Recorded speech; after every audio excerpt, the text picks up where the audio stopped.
La bonne humeur de loup gris, une histoire racontée par Gilles Bizouerne et illustrée par Ronan Badel aux éditions Didier Jeunesse. Un matin, loup gris se réveille de bonne humeur, vraiment de très bonne humeur, les oreilles dressées et le museau en alerte.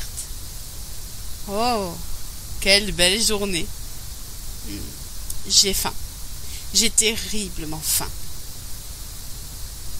Loup gris s'élance sur les chemins et part à la recherche de nourriture. Il gambade, renifle par ici, renifle par là. Au sommet d'une montagne, il voit un bélier. « Oh là! C'est moi le loup! Je suis le plus beau, le plus costaud. Gros bélier, je vais te manger, je vais t'avaler pour mon petit déjeuner. Ha ha ha! Loup gris, je veux bien être avalé, mais tu n'y arriveras jamais. Franchement, tu as vu ma taille? J'ai une idée. Descends au bas de la montagne. Moi, je dévale la pente, puis je me mets en boule, je roule, et d'un coup, je saute dans ta gueule grande ouverte. Tout content, Loup gris descend de la montagne, s'assoit bien calé sur son arrière-train, ouvre grand la gueule et attend. Alors le bélier dévale la pente, vite, vite. Il saute, frappe avec ses cornes le front de loup gris, qui tombe évanoui. 3 heures plus tard, loup gris revient à lui. Il se redresse péniblement et tâte une bosse sur son front. Oh, ce matin, je me suis réveillé de bonne humeur, et me voilà avec le front bosselé et le ventre toujours affamé. Loup gris court, cherche ici, cherche là. À midi, près d'une ferme, il aperçoit une truie et ses porcelets. Croc en avant, il bondit. « Oh là, c'est moi le loup! Je suis le plus beau, le plus costaud. Grosse truite et petit cochon, je vais en faire du saucisson. Ha ha ha! Loup gris, je veux bien que tu fasses du saucisson avec mes 3 petits cochons. Mais ils sont tout sales, regarde-les. Allons à la rivière, nous les laverons, ensuite tu les mangeras. » Au bord de la rivière, la truie dit à loup gris. « Moi, je reste sur la berge et lave mes petits. Toi, tu rentres dans l'eau pour les rincer et les manger. Entre dans l'eau. Arrête de claquer des dents, vas-y, ne fais pas si froid. Recule, loup gris, encore, plus loin. Encore. » Loup gris n'a presque plus pied et le courant est fort. Soudain, il perd l'équilibre et tombe dans l'eau glacée. Il est emporté par la rivière jusqu'à la roue d'un moulin. Dans la roue, il se coince la queue. Oui, oui, oui. Loup gris est tiré, secoué. Il donne des coups de patte, des coups de dents. Il se débat longtemps.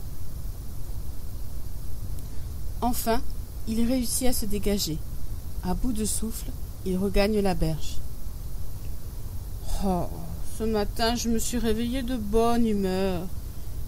Et me voici avec le front bosselé, le ventre toujours affamé, le poil trempé. Ah tiens! Sacrément enrhumé. » Loup gris rôde, passe par ici, passe par là. En fin d'après-midi, dans une vaste prairie, il découvre un troupeau de moutons. Il se lèche les babines. Il choisit l'animal le plus dodu et rampe jusqu'à lui. « Oh là, c'est moi le loup! Je suis le plus beau, le plus costaud. Petit mouton, ta vie est finie. Crois-moi, je vais t'attraper. Ha ha ha! Loup gris, je veux bien que tu m'attrapes, mais avant de me manger, laisse-moi chanter avec mes frères ma tristesse de quitter la terre. Et toi qui vas me dévorer, chante donc ta joie d'avoir trouvé un bon repas. » Les moutons se mettent à bêler en chœur, à bêler de plus en plus fort. Quant à loup gris, il pousse des hurlements de joie d'avoir enfin trouvé à manger. Ce vacarme alerte le chien qui garde le troupeau. Il se précipite au milieu des moutons. Il saute sur loup gris, lui mord une patte et croque un bout de sa queue. Ah Aïe aïe aïe!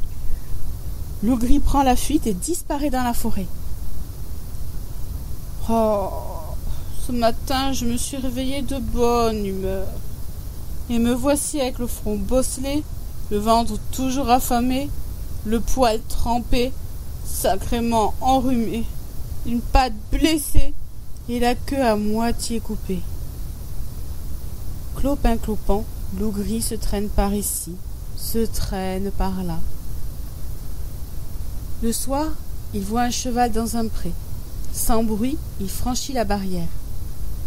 « Voilà, c'est moi le loup. Je suis comme je suis, la question n'est pas là. Vieux cheval, ton chemin finira dans mon estomac. Ha ha ha. L'ougri, je veux bien finir dans ton estomac, mais avant de mourir, j'ai une dernière volonté. Mon père a gravé son testament sous l'un de mes sabots. Je n'ai jamais pu le lire. S'il te plaît, dis-moi ce qui est écrit. Ensuite, tu feras de moi ce que tu voudras. » Le cheval lève une patte arrière.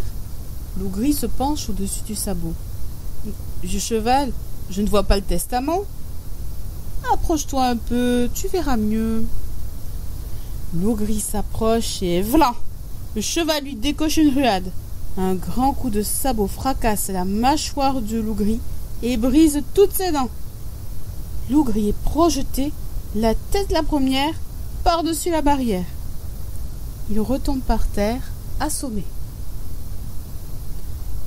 Il fait déjà nuit quand l'ougri, étourdi, ouvre péniblement un œil. Oh, je me suis réveillé bonne humeur. Et me voici avec le rond bouffé, le vent court affalé, le voile rambé, sacrément enroué, une patte blessée, la queue a été rouillée, la mâchoire racassée et gants brisés. On a beau se réveiller de bonne humeur, il y a vraiment des jours où il vaut mieux rester couché.